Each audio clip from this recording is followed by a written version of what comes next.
निवडणुकीसाठी ॲडव्होकेट रोहिणीताई खडसे ह्या उमेदवार म्हणून, महाविकास आघाडीच्या उमेदवार म्हणून राष्ट्रवादी काँग्रेसच्या शरदचंद्र पवार गटाच्या माध्यमातून तुतारी वाजवणारा माणूस या चिन्हावर उभे आहेत आणि त्याच्या प्रचाराची ही सभा माननीय शरद पवार साहेबांच्या नेतृत्वाखाली या ठिकाणी होते आहे।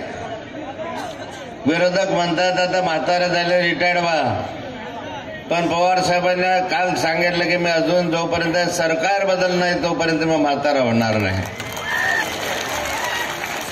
महाराष्ट्रामधलं हे सरकार तुम्ही अनुभवलं, गेल्या अनेक वर्षामध्ये या महाराष्ट्रामध्ये जे होतं शांतता होती, बऱ्यापैकी सुव्यवस्था होती। या 5 वर्षामध्ये कायदा सुव्यवस्था बिघडली। या 5 वर्षामध्ये फोडाफोडीचं राजकारण सुरू झालं। या 5 वर्षामध्ये अनितीने राज्यकर्ते राज्यावर आले। महाराष्ट्रामध्ये 5 वर्षापूर्वी आपले आमदार हे शरदचंद्र पवार साहेबांच्या राष्ट्रवादी काँग्रेसच्या मदतीने निवडून आले होते। मी शरद पवार साहेबांची साथ सोडणार नाही अशी शपथ त्यांनी घेतली होती। पवार साहेबांच्या मदतीने निवडून आल्याचा वारंवार त्यांनी उल्लेख केला होता, पण अगदी 4 दिवसामध्ये त्यांनी पवार साहेबांची गद्दारी केली आणि नंतर उद्धव बाळासाहेब ठाकरेंकडे गेले। असे गद्दार आमदार आहेत की जे उद्धवजींनाही सोडलं आणि शिंदे साहेबांकडे गेले, आणि शिंदे साहेबांकडे मोफत गेले का? गुवाहाटीला गेले, खाली हाताने गेले, तिकडून किती घेऊन आले? किती? 50 खोके एकदम ओके। 50 खोक्यामध्ये विकले जाणारे आमदार परत तुम्हाला निवडून द्यायचे आहे का? या 5 वर्षामध्ये या मतदारसंघामध्ये पहिल्या तर गुंडागर्दी वाढली, गावागावाला भानगडी वाढल्या, गावागावामध्ये गुंड तयार झाले। 5-10 लोक त्या ठिकाणी बसणार आणि गावागावामध्ये गुंडगर्दी करणार। परवा दिवशी आमच्या सरपंचाला मारहाण झाली। कुणी केली? इच्छापूरचा सरपंच ह्या ठिकाणी त्या धामणगाव फाट्यावर आमदार उतरले आणि जे झोडपलं की नाही त्याला ज्या बहिणीवर शिव्या दिल्या स्वतः आमदारांनी। असे गुंड लोक, हिंगण्याचा आमचा एक कार्यकर्ता त्याला दम दिला, तुला मारून टाकेल, तुला गोळ्या घालून टाकेल, पोलीस स्टेशनला तक्रार दाखल करायला बोलवला। अशा अनेक ठिकाणी परवा दिवशी आपल्या आमदार साहेबांचा भंडाफोड केला रस्त्यांचा। आमदार साहेब म्हणाले की 131 रस्ते मी स्वतः तयार केले, स्वतःच्या खर्चानं तयार केले। वास्तविक आमदार साहेबांकडे संपत्ती मागच्या 5 वर्षापूर्वी किती होती? लाखामध्ये होती। स्वतःच्या खर्चानं पैसे केले।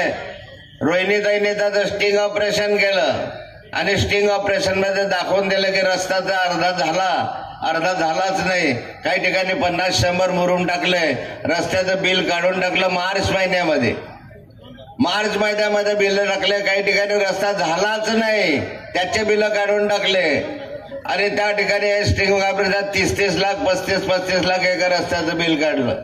आणि जेव्हा एका कार्यकर्त्याने दाखवून दिलं की असं आहे आणि ते टीव्हीवर आलं, त्यानंतर तर मधु पाटील नावाचा कार्यकर्ता गहूखेडाचा त्याच्या घरावर हल्ला झाला। हे गुंडागर्दी आहे। परवा दिवशी सोनवणेंच्या गाडीवर हल्ला झाला। अपक्ष आमदार सोनवणे त्यांच्या गाडीवर गोळीबार झाला आणि गोळीबार केल्यानंतर त्या गोळीबारातले गुन्हेगार पकडले गेले। त्या गुन्हेगारांमधला एक गुन्हेगार जो आहे, जो पकडला गोळीबार करणारातला, तो मागच्या 8-10 दिवसापूर्वी आमदार साहेबांच्या रॅलीमध्ये आमदारांबरोबर फिरत होता। गोळ्या मारणारा आज पोलीस कस्टडीमध्ये असलेला हा गुन्हेगार आमदाराबरोबर कसा होता? मग गोळीबार कुणी केला? कुणाच्या सांगल्यावरून केला? तुमच्या बरोबर हा गुन्हेगार आला कसा? हा गुंड तुमच्या बरोबर आला कसा? की त्याने गोळ्या घातल्या आणि आज पोलीसमध्ये त्याच्या रॅलीमध्ये फिरत होता। अरे गुन्हेगारांचे संबंध असलेले असे आमदार जे गोळ्या घालू शकतात, गोळ्यानं मारू शकतात गुंड, अशांबरोबर संबंध ठेवणाऱ्या या गुंड लोकांना परत आपल्याला निवडून द्यायचं आहे का? काय विकासाचं आहे म्हणजे आम्ही विकास केला? कुठला विकास केला? रस्ता केला, गटार केला, ठेके दिले। कुणाला दिले ठेके? भाच्याला बरोबर सांगितलं तू. ठेका भाच्याचा मंजूर यांनी करायचा. 5 वर्षामध्ये किती निकृष्ट झाले काम. बोधवडच्या पुलावरून जा, जरा बंद झाला पूल. येता येतं का त्या रस्त्यानं एक गाडी त्या पुलावरून येत नाही. खालून गाड्या जातात नाळगाव मार्गे. ठेके घ्यायचे, रस्ते खराब करायचे, पैसे घेऊन टाकायचे, असे धंदे या 5 वर्षामध्ये आज या संधानबामध्ये झाले. कोणती रक्षाताई खडसेंची आणि ह्याने टाकीतलं की मीच केली. एक तरी जलजीवन योजना या मतदारसंघात त्यांनी पूर्ण करून दाखवली का राज्य सरकारने? कुणाच्या तरी गावात पाणी आलंय का? योजना झाल्या, अशा योजना केल्या की उद्भव नाही, त्याला पाणी नाही, फक्त पाईपलाईन टाकले, टाक्या बांधायचे कामं सुरू केले, अर्धवट कामं झाले. ठेके यांच्या बगलबच्च्यांचे, ठेके सगळे यांच्या बगलबच्च्यांचे, पण गावामध्ये पाणी आलं नाही. कोट्यावधी रुपयाचा भ्रष्टाचार आहे, करोडो रुपयाचा भ्रष्टाचार आपल्या या मतदारसंघामधला आहे. चौकशी करा. कोण गुन्हेगार होता पोलिसांनी चौकशी करा. गोळ्या मारणारा यांच्याबरोबर कसा होता चौकशी करा. पोलीस हे प्रकरण दडपताय, याच्या मागे नक्कीच राजकीय हात आहे. पोलीस राजकीयात कुणाचा तरी फोन आला मुंबईवरून म्हणून पोलीस दडपताय. माझी मागणी राहणार आहे की या गोळीबाराची संपूर्ण चौकशी परत झाली पाहिजे आणि हे जनतेसमोर आलं पाहिजे. आमदारांनी उद्या पत्रकार परिषदेत घेऊन सांगितलं पाहिजे की या गुन्हेगाराशी माझे काय संबंध आहेत, नाहीतर आम्ही सांगू की तुमचा हात त्याच्यामध्ये आहे. इतक्या खालचं राजकारण झालं, गोळ्या मारायला लागल्यात. काय चाललंय महाराष्ट्रामध्ये? एका बाजूला म्हणता लाडकी बहीण लाडकी बहीण लाडकी बहीण सांगत राहता. लाडक्या बहिणीला 1500 रुपये देता, 50 रुपयाची साडी वाटता, भांडे गुंड्या वाटता. निवडणूक समोर आली म्हणून सगळे उद्योग करता. लोकांना वेडे नाही, जनता वेडी नाहीये. जनतेला हे माहिती आहे की निवडणूक आली म्हणून प्रलोभन दाखवतायत. निवडणूक आली म्हणून यांना लाडकी बहीण आठवली आहे. निवडणूक आली म्हणूनच यांना या ठिकाणी भांडे गुंडे द्यायचे आहेत. एका बाजूला 50 रुपयाची साडे द्यायचे आणि दुसऱ्या बाजूला 50 रुपयाचे गोडे तेलाचे भाव वाढवून टाकायचे. महागाई वाढवून टाकली या लोकांनी. 150 रुपये लिटरचं तेल झालं तर गोडे तेल.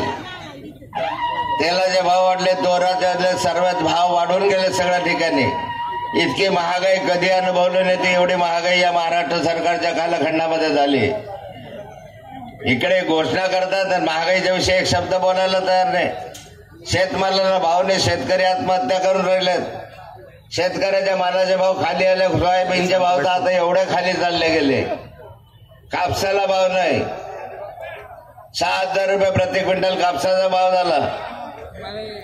आज सोयाबीनला भाव नाही, ज्वारीला भाव नाही. शेतकरी मरतोय. त्याच्या संदर्भामध्ये सरकारी एकही शब्द बोलायला तयार नाही. शांत बस रे बाबा. सरकार म्हणतं त्या ठिकाणी आनंदात आहे. मारे मोठ्या मोठ्या जाहिराती चालल्या आहे आणि आज शेतकऱ्याची काय हालत आहे.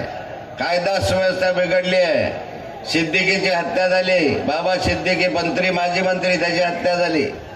फडणवीस साहेबांना या ठिकाणी धमक्या आल्या. या राज्याचा गृहमंत्री सुरक्षित नाही, महिला सुरक्षित नाही, महिलांवर अत्याचाराचं प्रमाण वाढलं आणि अशा ठिकाणी हे मत मागायला आलेत. आमदार साहेबांना तोंड तरी आहे का की आता मत मागायला? आता शिवसेनेचं धनुष्यबाण घेतलं आणि आता शिवसेनेच्या धनुष्यबाणावर मत मागायला लागले. कोणत्या तोंडाने तुम्ही मत मागता आहात? ज्या शरद पवार साहेबांची तुम्ही गद्दारी केली ते शरद पवार साहेबांच्या महाराष्ट्रामध्ये नव्यानं सरकार आलं पाहिजे. हे महायुतीचं सरकार भ्रष्ट सरकार आहे. महायुतीचं सरकार या ठिकाणी कोणत्याही स्थितीत बदललं पाहिजे. म्हणून ऍडव्होकेट रोहिणीताई खडसे यांना आपण प्रचंड मताधिक्याने निवडून आणलं पाहिजे.